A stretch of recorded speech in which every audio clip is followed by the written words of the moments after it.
Aquarius, this is your week ahead astrology forecast by Astrology Motivation from Born Without Boundaries. In these weekly videos, I review the major planetary aspects and transits and how they impact your natal sun and what that means for your day-to-day. To understand these videos, all you need to know is your birth date. Everything else, I'll translate for you. I'm going to start off real broad with the big stuff, the current chart, what's happening globally. And then I am going to whittle that down to Aquarius specific information. And then what I'll do is I will break everything down into the decans. And a decan is a group of 10 degrees. And by doing this, I can let you know how the planets are forming aspects to your natal sun, which will help me understand how your natal sun is going to be impacted this week and how you will be impacted this week, since your sun sign is something that touches everything and all aspects of your life in one way or another. Let's start out real big, shall we, Aquarius? This is for the week of August 16th. Happy new moon in Leo, by the way. It will be in direct opposition to a group of you, so we're going to talk about that.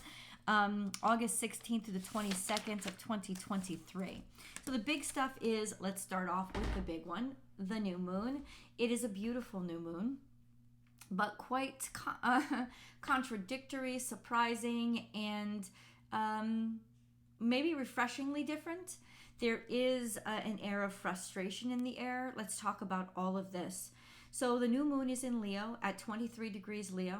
I think it's today, early in the morning, so technically it already happened once you see this video. If you're in the States, definitely it already happened, because in the States it would have happened early in the morning on the 16th. But it happened at 23 degrees Leo, and it was in conjunction to Venus retrograde and square to Uranus and trine to Chiron. It was also trine the north node and sextile to the south node. So there is a lot of energy of change with regards to this new moon. It is a beautiful time, and yes, it still counts this whole day for you to manifest something new into your life, for you to welcome it in. A great practice or exercise for this is writing a check to yourself, putting it away, and let it be. Address it to yourself and sign it the law of abundance. This is exactly what you do. It's the only thing that you need to, you need to fill out the amount. Sometimes you don't have to put in an amount at all. You can just put paid in full in the amount sections and then sign it the law of abundance, and of course address it to yourself. There you go. There's an abundance check that you might want to write out. I have a couple of videos on my channels if you want to take a look for how to manifest with specific kinds of moons. I know I have a fire moon in there, so I hope you check that out as well. It is a phenomenal manifestation moon. Its interaction, its square to Uranus, suggests that it's going to surprise you. And it wants to surprise you. And so this moon isn't just about welcoming in something new. It is about making room for independence and unpredictability. So we got to make room for that as well. Stay connected to the universe and stay connected to faith. The trine to Chiron also tells us that this is about healing. It's about doing things different because we know we've made mistakes before and we've learned the hard way. So it's not completely without education that we open ourselves up to these surprises and this sort of independence, if you will. It's very romantic. It's conjunct Venus and it's in Leo. So this is a very beautiful time to welcome in abundance when it comes to romance, love, or intimate partnerships, and a little bit of kink, I gotta say, because Uranus is involved. So major shifts for money and value systems, also romance.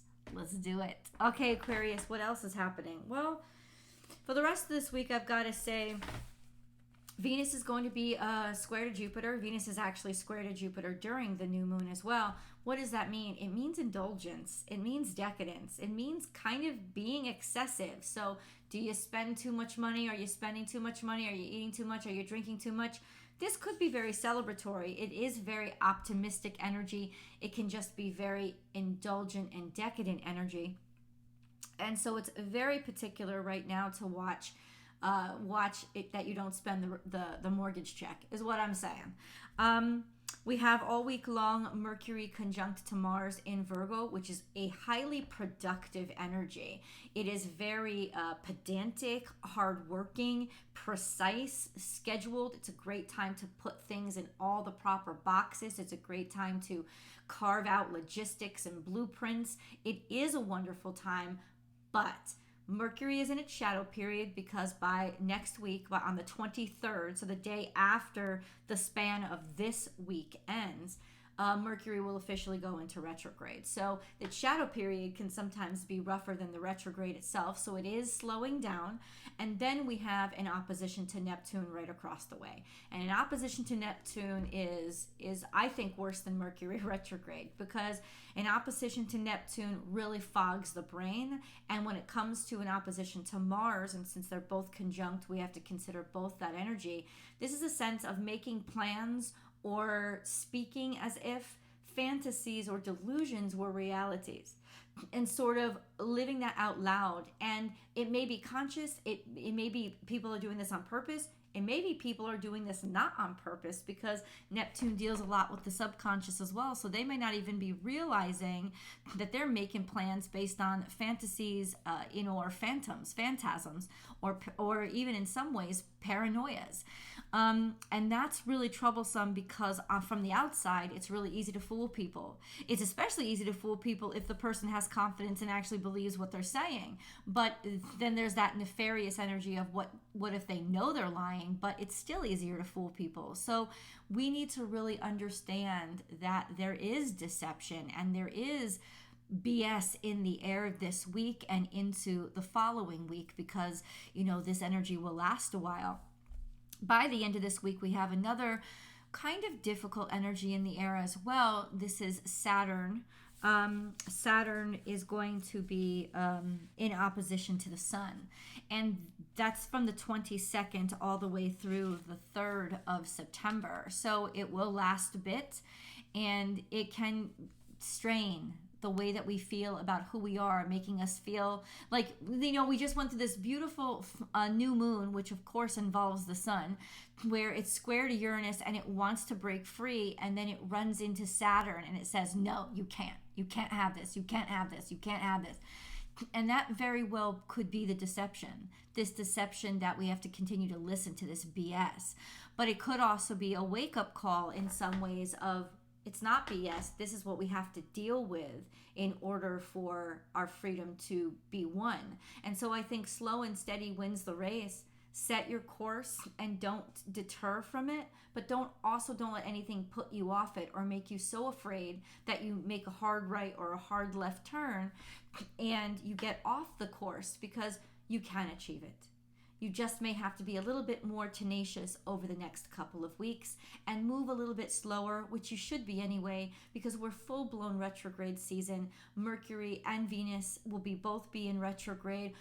All the bigger planets are in retrograde. By the 30th and by September 3rd, we'll have Uranus and Jupiter in retrograde as well. You're not supposed to be moving 1,000 miles an hour anyway, and it's more about internal work, like self-discipline, right? The Sun opposite Saturn, self-discipline, disciplining the self. And in what ways are you not disciplined enough yet to be able to move forward? And so it may feel like you are being put upon, you are being set upon, but what's actually being revealed to you is what you actually needed to have set up. Sorry. Excuse me, what you needed to actually have set up to be able to move forward, to be able to, it's like certain boxes weren't checked, certain things weren't in order, and all of those things have to come in order. And this is a really good time to sort of go within and make sure that you are actually strong in your build instead of rushing it with some cheap construction. It's kind of what this time is about. Let's go on to Aquarius specific information, shall we? So I use two things for this. So first, what's going on in Aquarius itself, in the zodiac sign of Aquarius. And that's really easy because Nothing real big is visiting Aquarius right now. But we do have your ruling dignitaries. And yes, I say it's two, right? So we have your modern ruler, which is Uranus, and then we have your traditional ruler, which is Saturn.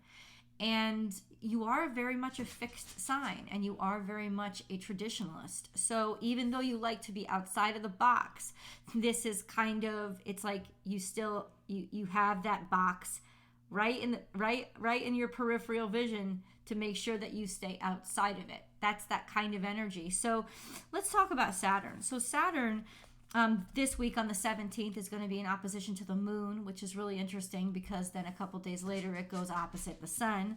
That starts on the 3rd of September, like I discussed. This is a lot of interactions with the self, with the personality, with different kinds of feelings of either resentment or restriction that you could be having to deal with right now. And then you also have that semi-square to Chiron, so in the back of your mind, Saturn could also be making you think, maybe it's because I'm not good enough. And ultimately, what this will reveal is not that you're not good enough, but the ways that you're not prepared. And it will put you through the ringer. But if you take notes and you find a way to be compassionate with yourself and not take it personally, Aquarius, this can actually be a very informative kind of week for you. We also have Uranus. So what's going on with Uranus? We have a long-term trine to Pluto. And that's really basically going to be generational. It's going to impact the changes that are being made now. And then we're talking about dynamic transformation and rebellion kind of energy in the air. We also have a trine to Mercury conjunct Mars, which means that this is also intentionally disruptive energy, especially because Mercury and Mars are in opposition to Neptune as well. Part of the grand trine. So there is a grand trine this week that involves Uranus. Uranus is trine to Pluto, trine to Mars, conjunct to Mercury. This is really interesting energy. It's an energy all about settling into or feeling kind of at ease with all these oddities and all these changes, and actually with Mars involved, taking action on these differences or starting to ease into the idea that things are actually moving in unpredictable directions. Strange happenings. We also have Uranus square to the sun, which means square to the new moon.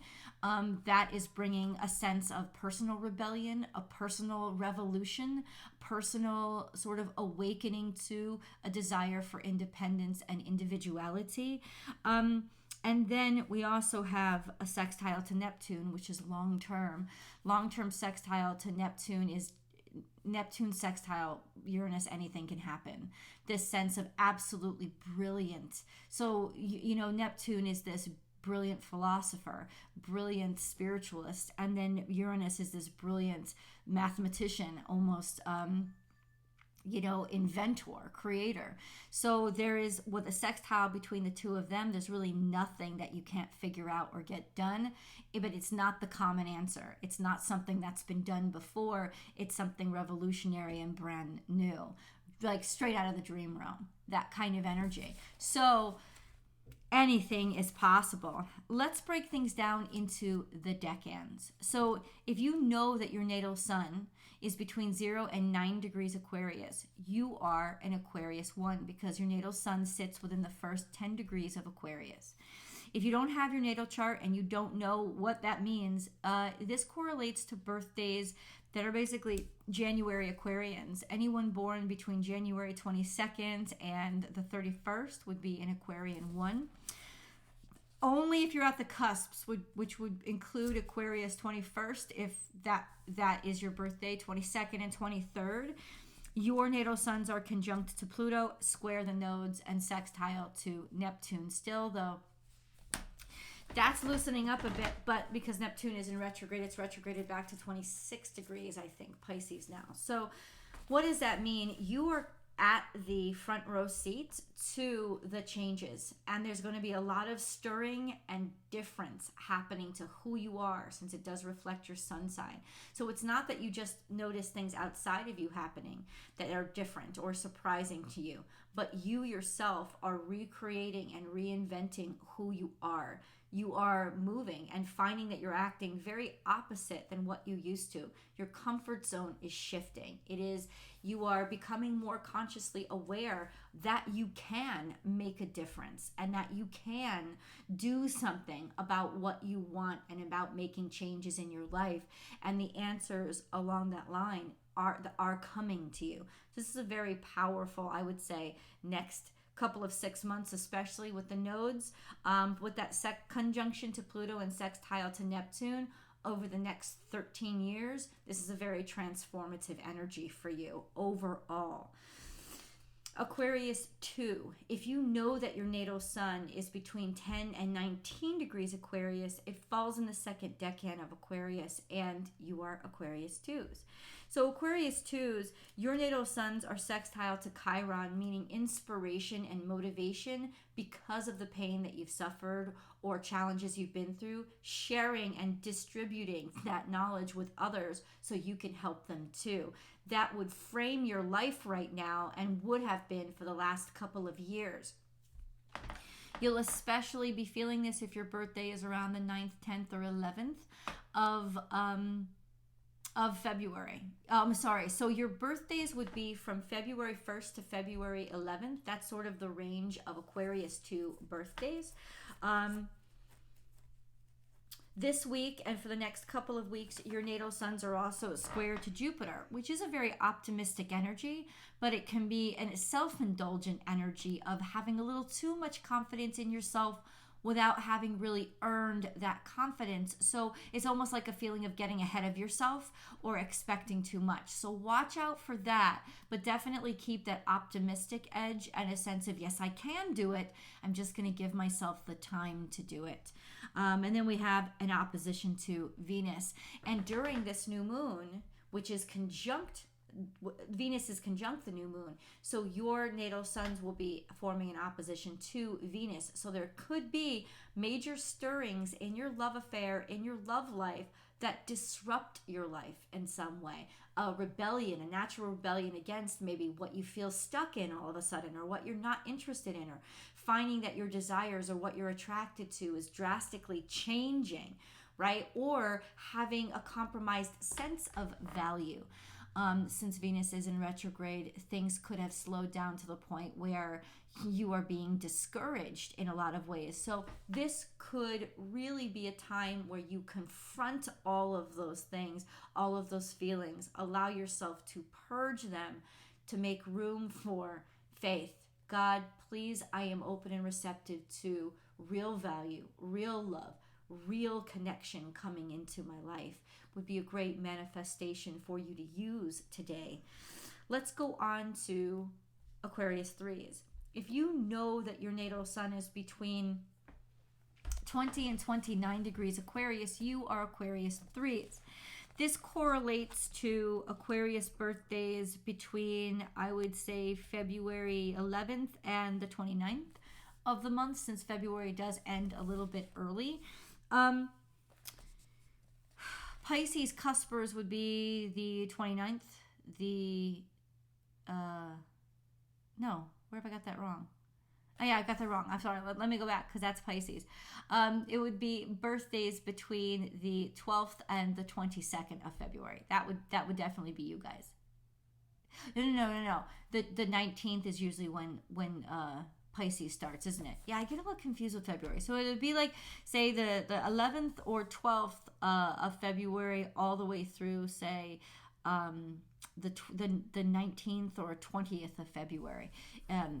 It's in and around that time span. Your natal suns are the ones that are in opposition to this new moon. They're in opposition to the sun all week long.